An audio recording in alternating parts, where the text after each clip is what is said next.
Assalamualaikum warahmatullahi wabarakatuh. Perkenalkan, saya Rani Anggraini, mahasiswi STAI Al-Azhari Cianjur.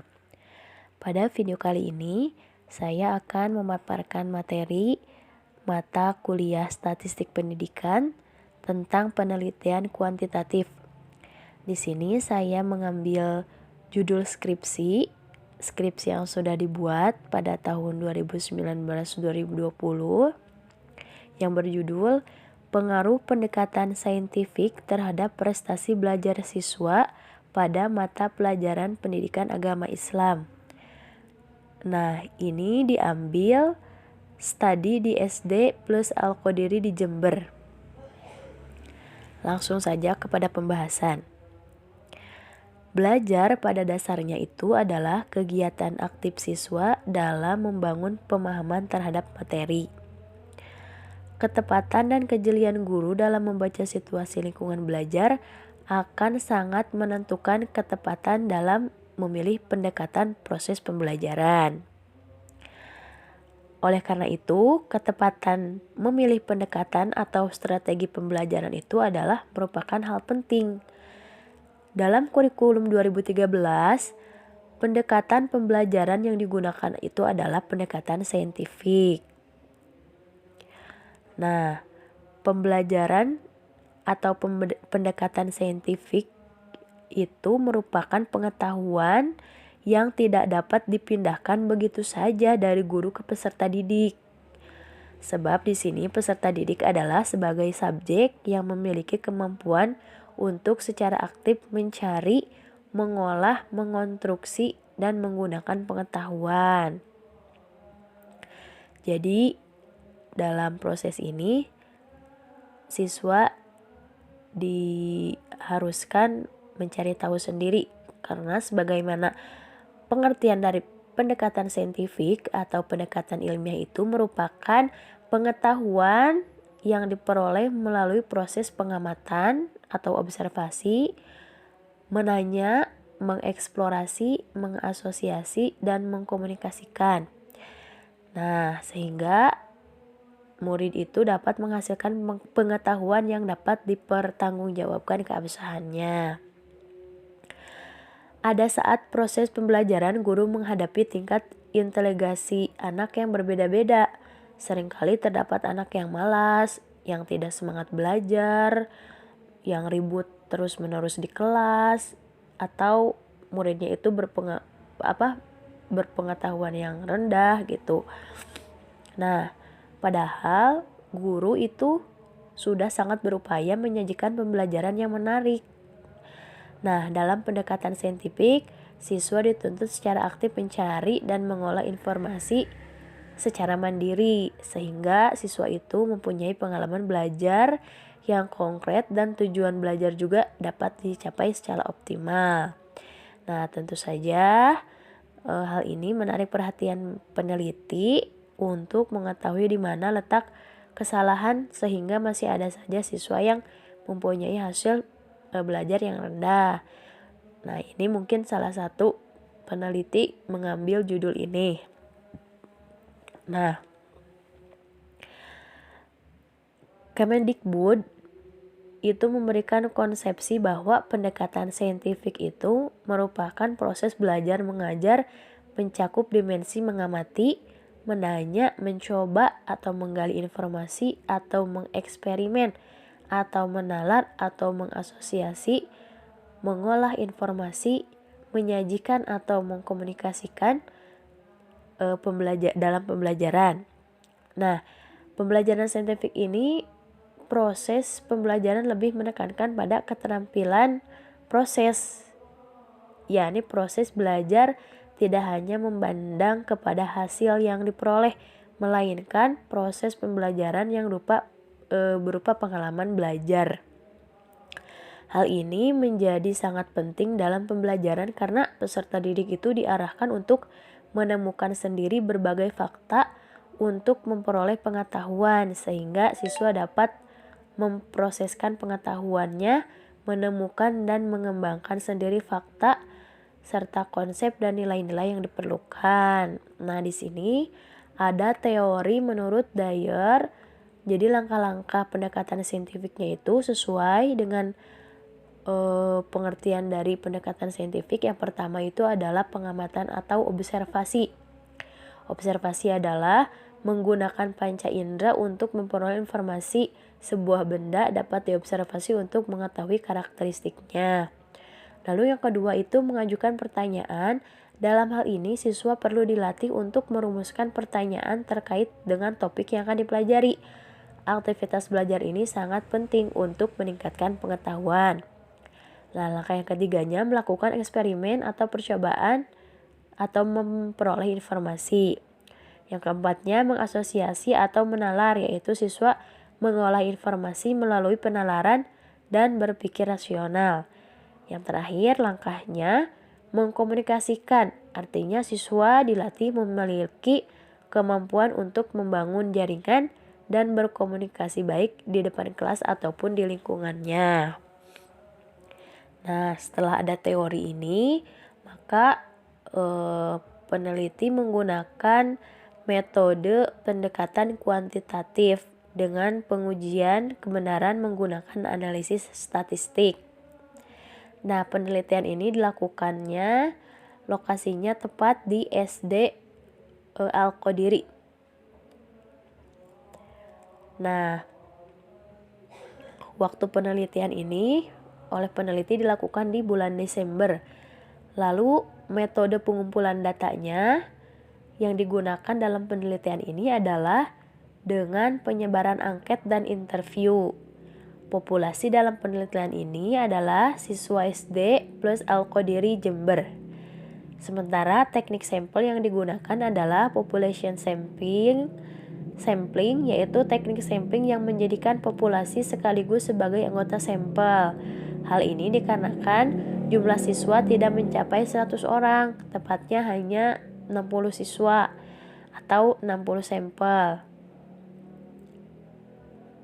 Itu adalah metode yang digunakan oleh peneliti.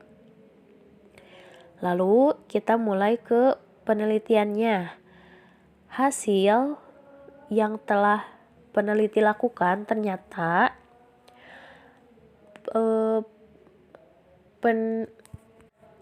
pendekatan saintifik ini mendapatkan hasil yang bagus sesuai dengan skor maksimal ideal yang dikategorikan. Sesuai dengan hasil penelitian, di sini dipaparkan hasil penulisan yang diperoleh dari pengumpulan data selama mengadakan penelitian. Dari hasil angket yang terdiri dari 3 alternatif jawaban diberi bobot skor. Nah, kita ngambil angket dengan nilai bobot atau skor. Yang pertama, jawaban A nilai skor adalah 3. Jawaban B nilai skor adalah 2. Jawaban C nilai skor adalah 1. Untuk mempermudah dalam menganalisis dan menginterpretasikan setiap item dikemukakan dalam bentuk tabel. Nah, di sini kita akan menggunakan rumus P sama dengan F per N kali 100%. P itu untuk persentase yang dicari, F untuk frekuensi jawaban responden, N untuk jumlah responden, dan 100% itu adalah untuk bilangan tetap. Mulai ke deskripsi data, pendekatan saintifik, dan juga hasil belajar siswa pada mata pelajaran pendidikan agama Islam. Yang pertama, deskripsi pendidikan saintifik, kita punya skor teoretik pendekatan saintifik adalah 20-100. Skor empirik hasil penelitian pendekatan saintifik dengan skor terendah 62 dan tertinggi 95. Total jumlah keseluruhan sebanyak 4.880. Dari hasil perhitungan statistik deskriptif diperoleh R atau jangkauannya itu adalah 33. K itu untuk banyaknya kelas ada 7. P untuk panjang kelas itu ada 5. Hasil dari penghitungan meannya itu adalah 81,33. Untuk penghitungan mediannya itu 337,38. Untuk modusnya itu adalah 82,05. Nah, setelah diperhitungkan, kita memiliki skor maksimum ideal. Untuk 0% sampai 20% itu sangat tidak baik, 21% sampai 40% itu tidak baik, 41% sampai 60% itu cukup baik, 61% sampai 80% itu baik, 81% sampai 90% itu adalah sangat baik.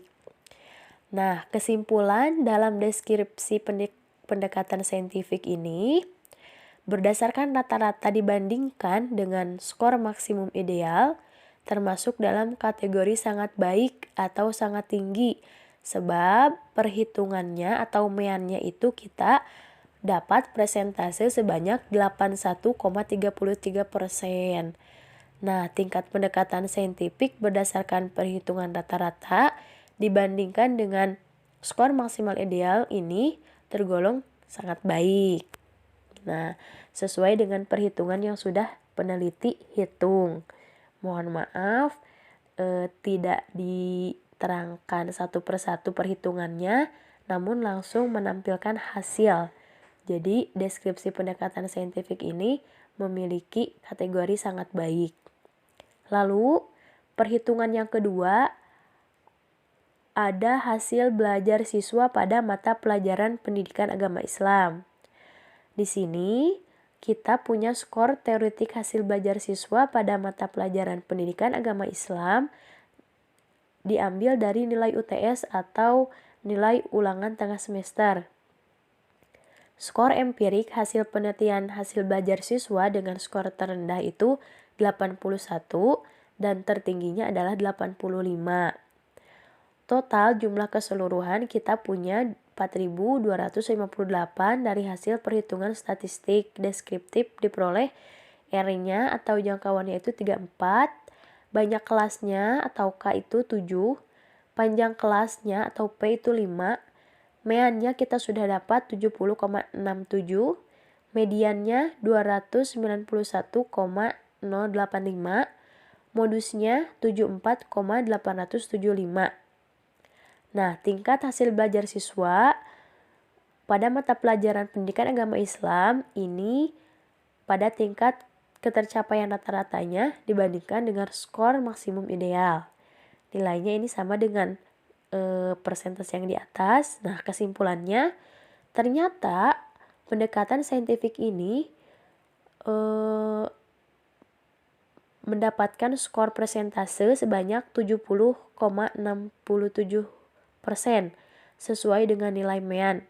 Nah, sebaran data variabel ini ternyata mampu peneliti buktikan bahwa pendekatan saintifik ini bisa digunakan dan mendapatkan presentasi yang baik gitu. Jadi penelitian ini berhasil sebab dapat skor yang baik. Tuh, jadi kesimpulannya yang diperoleh dari hasil penelitian ini adalah penerapan pendekatan saintifik ini sangat baik sebanyak 81,33%, dan hasil belajar siswa pun pada pelajaran agama Islam dengan menggunakan pendekatan saintifik ini adalah baik. Nah, jadi bagi kita calon guru atau calon pengajar, teknik ini atau metode ini, metode pendekatan saintifik ini bisa dipraktikkan.